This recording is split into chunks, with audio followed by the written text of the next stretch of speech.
We suck again! And the Texans have been sucking all year. They now move on to 2-7. Did not do a recap video because when you score only 7 points, that team being hot garbage, you don't deserve a recap video whatsoever. A damn second round pick is more interesting from the Houston Rockets than the Texans. Cue the damn intro.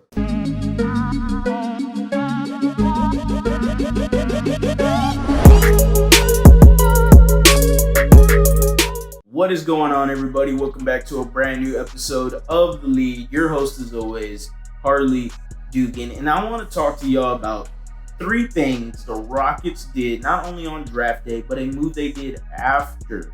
2 of them regarding the future of this team.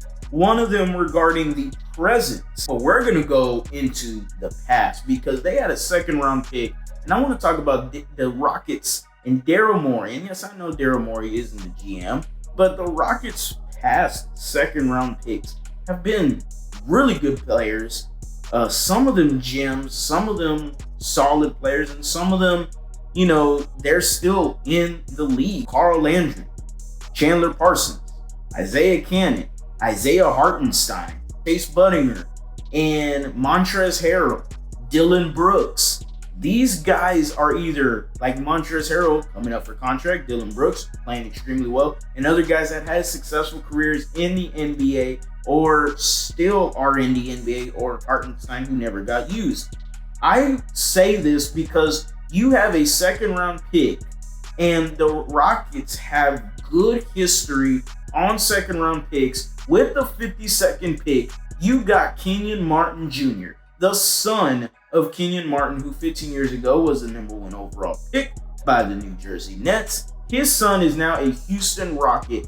Guys, he is 6'7", 215, 19 years old. He is potential written all over him. You can mold him to however you want him to be. I want him to be a 3-and-D guy. He looks like the perfect 3-and-D guy. He plays with a lot of energy on both ends of the court. He has hustle and he plays freaking hard. He dunks everything. Let's start about 3-and-D players. What's good about them? They play really good defense. Kenyon Martin Jr.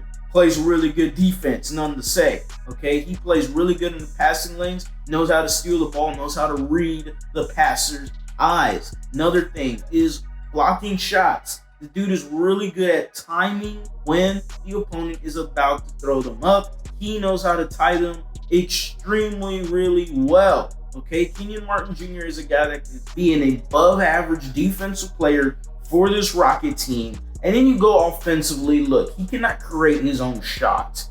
He has to rely on other people to make him better. Who not better than having James Harden to do that job? A guy that is a superstar, making Kenyon Martin into a better player. This guy dunks everything, like I said. You had NBA scouts at the combine said he is arguably the best athlete in this draft. Also in the combine, because people were worried about his 3-point shot, then why are you labeling him as a 3-and-D guy? Well, in the combine, they have a 3-point endurance drill. Kenyon Martin shot 71% in the endurance drill. His name was among guys that were taken in the first round. Guys like Emmanuel Quickly, who shot at like 75%. This guy was in first round named guys. Okay, 3-point endurance drill is basically a spot up game speed 3.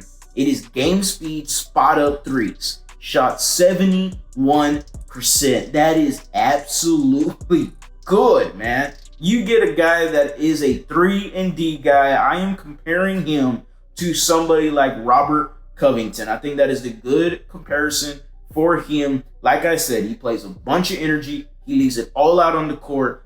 Really good on defense.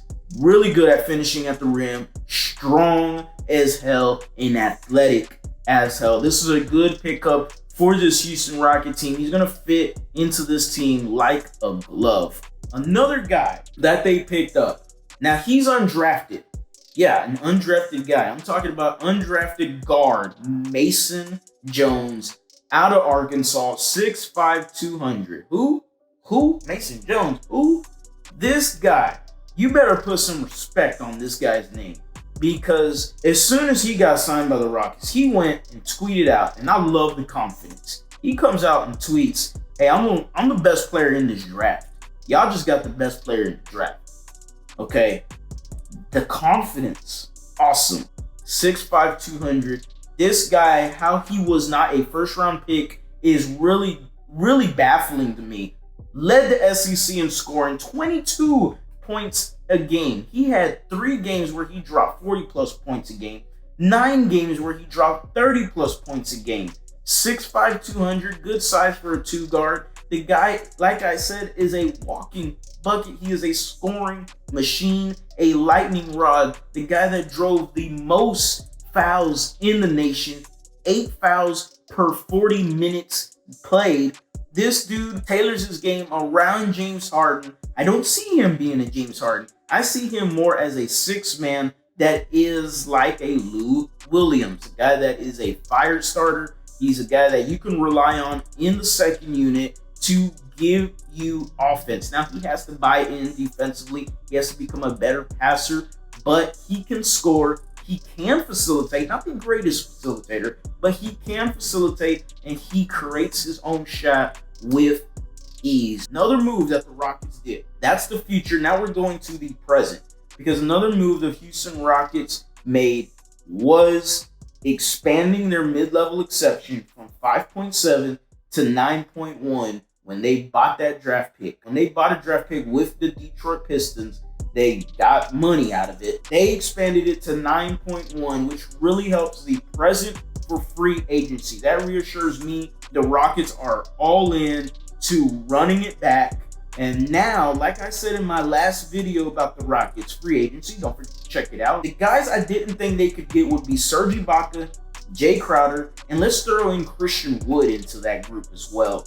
Those 3 guys, I didn't think the Rockets could get because of the MLE, the mid-level exception at 5.7. Now it being 9.1, you can get a guy like a Serge Ibaka, who's a defensive leader, a captain, a guy that you can look at, to help you into this team. A guy like a Christian Wood, who's a guy that could stretch the floor, play either the 4 or the 5, athletic as hell, and young to boot. And another guy in Jay Crowder, who the Rockets have already expressed interest in, can play really good defense, shoots the 3-ball really well, a bulldog defensively, all energy, all hustle every single night. That is the guy I would love the Rockets to go after. I think what they did as an organization was extremely good. They are patient. They are not going to make a bad trade. Let the trades come to you, and you choose and see what you want to do with Russell Westbrook and James Harden. They are not probably going to be moved this offseason, but next season, next offseason, whether it's regular season or the offseason, those guys will be moved. So brace yourselves, Rocket fans. But I'm letting y'all know this organization is not stupid. They are not dumb. They are trying to do whatever it takes in order to get the best out of James Harden and Russell Westbrook. So that's it for today's video, guys. Make sure to like, comment, subscribe, hit that bell for the notices to come on. The Houston Rockets made a big move, ensuring that we are going to run it back, expanding the mid-level exception to $9 million. But brace yourselves for next year, and it could possibly happen during the regular season. But I assume next year starts the rebuild process. Keep your heads up, fans. But as always, guys, go Astros, go Rockets, go Texans. Y'all have a blessed day.